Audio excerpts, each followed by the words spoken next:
The Cypher is coming from track on April 18th, and unlike that jerk in the Matrix, it'll never rickroll you. Well, I mean, it'll never give you up, and it'll never let you down, but I digress. I am on the Kegel Chromium Challenge pattern at Royal Crest Lanes in Lawrence, Kansas, where they take great care of us. We always use this pattern for testing because it's a good benchmark pattern. It's not too easy, but it's not too tough, so it really helps us figure out where balls fit and how they relate and compare to each other. The graph is linked in the description if you want to take a look at the details.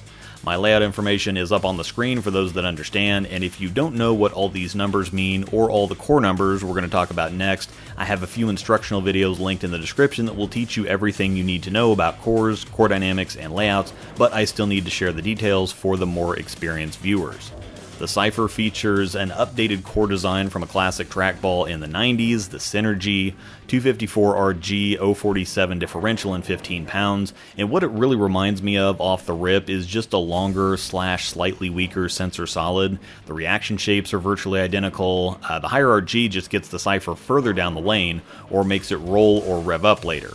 For the SPI fans, this also puts it in solid Wolverine, Revenant, or Spectre territory, that higher RG and mid to high differential zone, so a benchmark kind of shape that's not as early as something like the Sensor Solid, Exponent, or IQ Tour.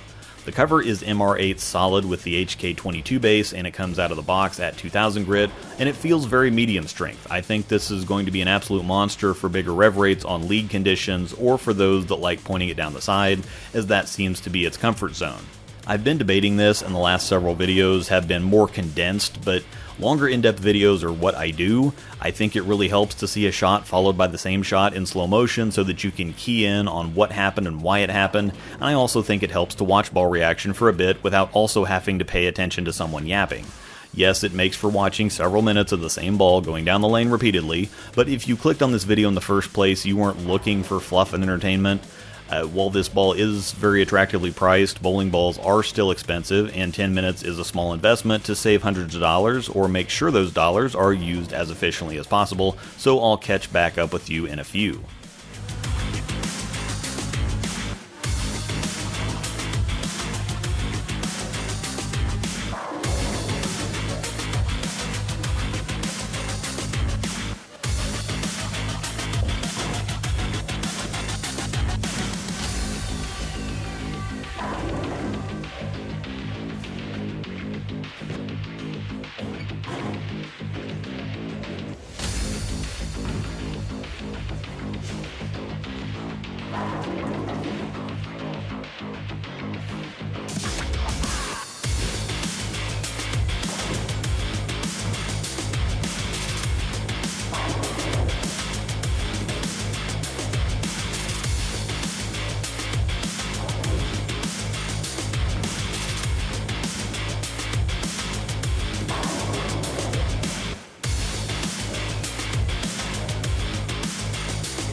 Full disclosure, this isn't a great shape for me.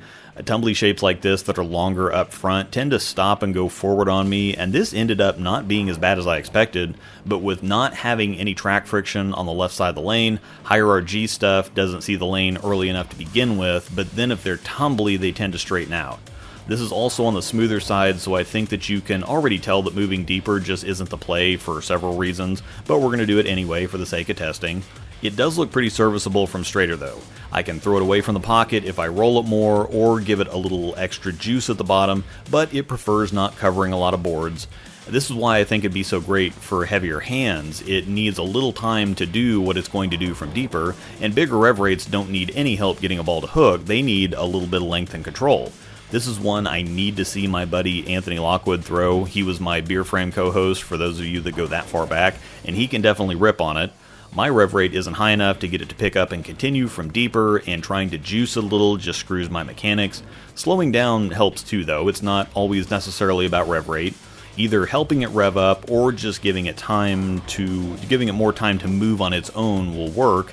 There's more than one way to adjust. I know that's kind of a difficult word to pronounce for a lefty, but most righties still have to sound it out, as they tend to mistake the word adjustment with the words move left. A few really flat corners and trying extra hard to get it to move from deeper before going back to the sweet spot. You can see with that higher RG that even giving it more time, it just doesn't really rev a ton. That's not a bad thing though. You don't always want the ball hitting the lane, spinning up fast. Patience equals control. It's important to pay attention to what the ball does and where it does it from. I don't know how many people just buy balls and then try to fit them or try to force them to fit what they want after the fact. You need to know what you're buying first and buy what you need or what you want or what you're after. For most people, this isn't going to be a cover boards ball, it's going to be a play the track and beat the pocket to death on tougher conditions ball. Trivia time. What spares was I left with on shots that didn't strike? Exactly. I don't have a sensor solid, unfortunately. That would have been the perfect illustration here, but I'm going to pull out the GB5, which does have a lower RG, it does rev a fair amount, and also has a rounder shape, which favors my game more. This makes my point about revving and being stronger not always being a good thing. Where the Cypher was most comfortable from straighter, it took some real effort to get the GB5 down the lane. You can see by contrast that despite a few flat corners with the Cypher, it's the more comfortable reaction. Even as I continued to move deeper, and not just the overall strength, but how early it wanted to pick up was leaving me with all kinds of things with the GB5. Now, to flip the other direction, don't read too much into this. You can't see a few flat corners with the Cypher and go, that ball pukes, because if I played the right part of the lane, it hit and went through the pins just fine.